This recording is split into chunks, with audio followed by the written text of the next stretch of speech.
Picture this for a moment. A silent auction room, a single sheet of paper under glass, no spectacle, no noise. Yet every serious mind in the room understands the truth. This is not just ink and parchment. This is power. This is history. This is the moment when a nation decided it would no longer live divided between its ideals and its actions.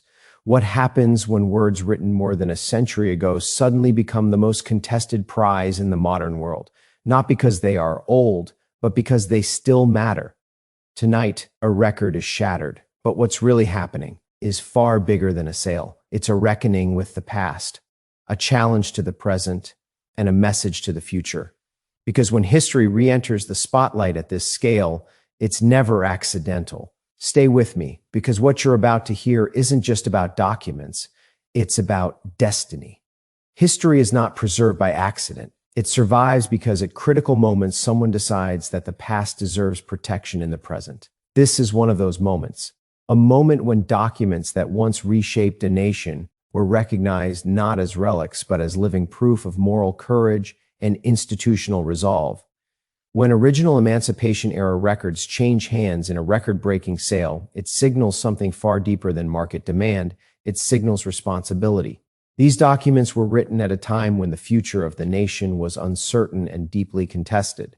The words they carry were not comfortable words. They disrupted an economic system, challenged political power, and forced a reckoning with the most painful contradiction in American history. They did not promise ease, they demanded accountability. To preserve such documents today is to acknowledge that progress is neither linear nor guaranteed. It must be defended, remembered, and reinforced. The scale of the acquisition matters, not because of spectacle, but because it establishes a benchmark for how seriously history should be taken. When a record is broken for documents of this magnitude, it reframes value itself. It declares that foundational principles, freedom, equality under the law, and human dignity deserve the same urgency and seriousness as any modern investment. This is capital deployed with conscience in a world increasingly dominated by fleeting information. These original records stand in quiet defiance. They are tangible, immutable, and honest. The ink has not changed. The intent has not softened. They remind us that real change has always required decisive leadership and the willingness to endure resistance. That lesson is as relevant now as it was when these documents were first signed. What elevates this moment is the understanding that preservation is an obligation, not a privilege.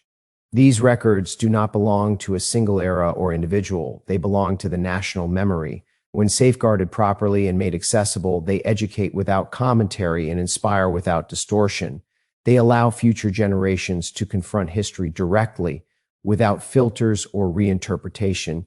This is not an exercise in nostalgia. It is an investment in clarity. Societies that lose touch with their origins risk losing their direction. By preserving the physical evidence of emancipation and constitutional change, we anchor future debates in fact, context, and consequence. We ensure that progress is measured against reality, not rhetoric. Ultimately, this record-breaking acquisition represents confidence in the endurance of American ideals. It affirms that the principles written in moments of crisis still deserve reverence in times of stability. And it sends a powerful message that success, when aligned with purpose, can protect the very ideas that made opportunity possible in the first place. History does not ask to be admired. It asks to be remembered correctly. And when it is preserved with intention, it continues to speak, clearly, forcefully, and without compromise. Value is often misunderstood.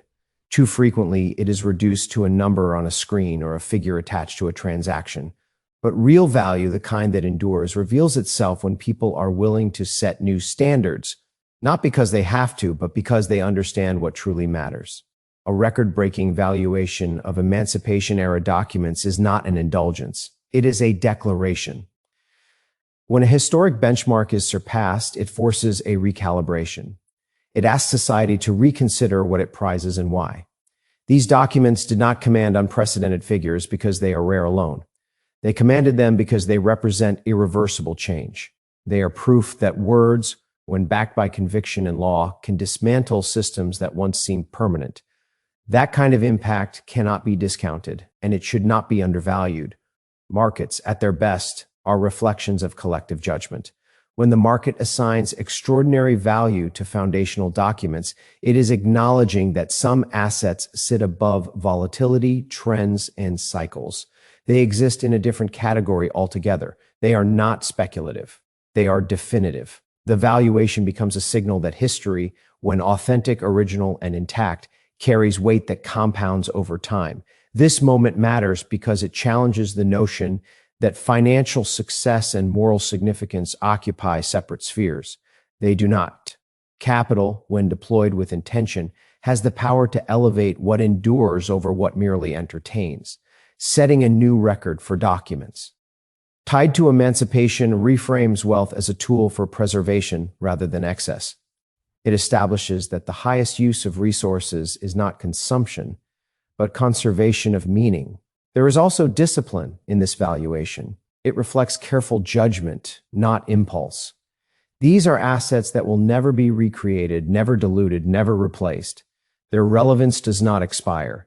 As generations change, their importance intensifies because they anchor modern debates to original commitments. In that sense, the record is not an endpoint. It is a foundation. Critics may focus on the size of the number. That is understandable, but incomplete. The real story lies in what the number represents, a refusal to trivialize history, a willingness to protect it at the highest level, and an understanding that some investments pay dividends, measured not in returns, but in responsibility fulfilled. By establishing a new ceiling, this moment quietly raises the floor.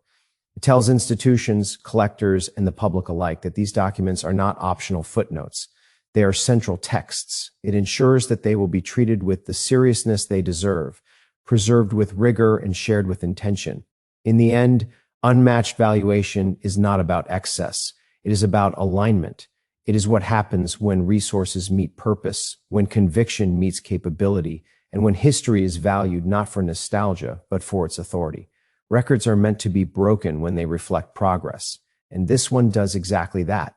Legacy is not built by accident. It is shaped by deliberate choices made at moments when silence would have been easier and indifference more convenient. The decision to secure emancipation-era documents at a historic moment is not about possession. It is about intent. It reflects a belief that some chapters of history are too important to be left to chance, to see, consequential to fade into obscurity. These documents represent more than legal milestones. They capture a turning point where ideals were tested under pressure and leadership was required to act despite division and risk. They remind us that progress has never been comfortable. It has always demanded clarity of purpose and the courage to stand firm when outcomes were uncertain. Preserving these records is a way of honoring that resolve, not with ceremony, but with responsibility. True legacy looks forward, not backward. It asks how today's actions will inform tomorrow's understanding. When original historical documents are protected and prepared for public engagement, they become instruments of education rather than symbols of status. They challenge future generations to confront the past honestly, to see both the triumph and the cost of change, and to recognize that freedom was not granted lightly or universally in a time when narratives are often compressed into slogans and history is debated in fragments. These documents provide context that cannot be edited or reframed. They speak in their original voice. They remind us that the pursuit of equality required more than rhetoric. It required law enforcement and perseverance. That lesson remains relevant, particularly for those who will shape institutions, markets, and public life in the decades ahead. The intention behind this moment is not to memorialize perfection, but to preserve truth. History gains its power from accuracy, not idealization. By safeguarding these records, we ensure that future leaders, scholars, and citizens can engage directly with the evidence of change, without distortion, without simplification, and without convenience.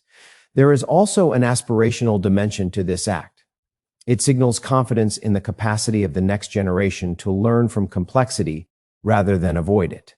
It assumes that exposure to difficult history strengthens character rather than weakens it. That assumption matters. It reflects faith in education as a force for progress and in memory as a foundation for better decision-making. Legacy, at its highest level, is not about how much is accumulated, but about what is protected and shared.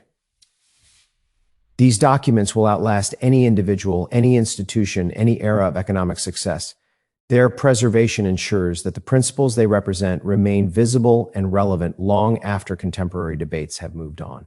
In the end, inspiration does not come from abstraction. It comes from confronting the real words written at real risk that altered the trajectory of a nation. To preserve them is to send a quiet but enduring message that progress is possible, that responsibility matters, and that the future deserves access to the truth of how freedom was secured.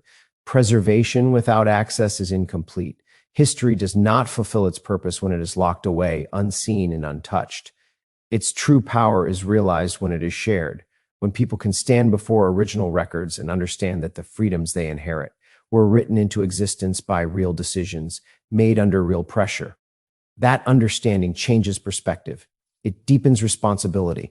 These emancipation-era documents were never meant to be private trophies. From the moment they were written, their purpose was public. They were declarations intended to be heard, enforced, and remembered. Preserving them today carries the same obligation. Safeguarding their physical integrity is essential, but ensuring their visibility is just as critical. History earns its relevance through exposure. Public access transforms these documents from artifacts into educators. When students, scholars, and citizens encounter the original text, unaltered and unmistakable, they engage with history at its most honest level. There is no substitute for that experience. It removes abstraction and replaces it with clarity. It allows people to see how progress was articulated, constrained, and ultimately codified into law. There is discipline in responsible preservation. It requires investment, expertise, and long-term commitment. Paper this old is fragile. Ink fades. Context can be lost. Protecting these records means maintaining the highest archival standards while also planning for thoughtful exhibition. That balance matters. Preservation ensures longevity, access ensures relevance.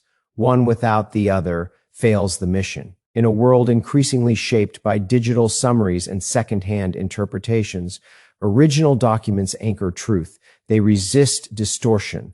They cannot be rephrased or selectively quoted without consequence. Making them available to the public reinforces accountability, not just to the past, but to the future.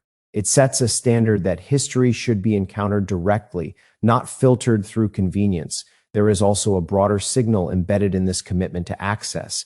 It asserts that history belongs to everyone, not to institutions alone, not to collectors, not to any single generation. When foundational documents are shared openly, they strengthen civic understanding and invite informed dialogue. They remind us that democracy is built on transparency, not secrecy. Preserving and exhibiting these records is an investment in education that compounds over time. Each viewer carries forward a clearer understanding of how freedom was advanced and how fragile it can be. That awareness shapes better citizens, stronger institutions, and more thoughtful leadership. It ensures that lessons learned through sacrifice are not forgotten through complacency. Ultimately, public access is an act of confidence, confidence that people and engage with difficult history. Confidence that truth, when presented clearly, strengthens rather than divides, and confidence that the values embedded in these documents remain relevant enough to be seen, studied, and challenged. History does not ask to be protected for its own sake. It asks to be passed on, intact, visible, and respected. When preservation and access move together, the past does more than survive. It continues to lead. Democratic ideals are not self-executing. They endure only when each generation chooses to reaffirm them, not in words alone, but in action. The documents that emerged from the Emancipation era were not symbolic gestures, they were decisive interventions in history. They transformed moral conviction into enforceable principle. Preserving them today is a reminder that democracy advances when ideals are defended with clarity and commitment. These records speak to a defining truth, that freedom is constructed through law, discipline, and accountability. The promise of equality did not materialize through consensus or comfort. It required confrontation with entrenched systems and the willingness to codify change even when the cost was high. That lesson matters now as much as it did then. Democracies weaken when their foundational struggles are forgotten or oversimplified. There is power in preserving the original evidence of progress. These documents are not interpretations, they are facts. They establish a permanent reference point against which future decisions can be measured. When societies lose that reference, ideals drift. When they maintain it, principles gain strength. Safeguarding these records reinforces the idea that democratic values are not flexible slogans, but durable commitments. In moments of polarization, history offers discipline. It reminds us that disagreement is not new, that progress has always been contested, and that institutions matter. These documents were forged through institutional processes, legislative action, executive authority, constitutional amendment. They demonstrate that democracy, when it works, channels conflict into structure and resolution. That example remains essential. Reinforcing democratic ideals also requires humility. These documents do not represent the end of the journey. They mark a critical step. They acknowledge past injustice while asserting a direction forward. Preserving them honestly without embellishment or erasure encourages a mature understanding of democracy as an evolving system, strengthened by self-examination rather than weakened by it. There is also responsibility embedded in this moment. Democratic societies rely on informed citizens. Access to original historical records deepens understanding and reduces reliance on distortion. It allows people to engage with the source material of freedom itself. That engagement fosters respect for process, patience for complexity, and appreciation for the rule of law. The reinforcement of ideals is not passive. It requires investment of resources, attention, and intent. Choosing to protect and elevate these documents affirms that democracy is worth that investment. It signals that the principles they embody remain relevant enough to merit preservation at the highest standard. Ultimately, democracy survives not because it is guaranteed, but because it is valued. These documents remind us that rights were argued for, written down, and defended. They show that progress is possible when conviction meets structure.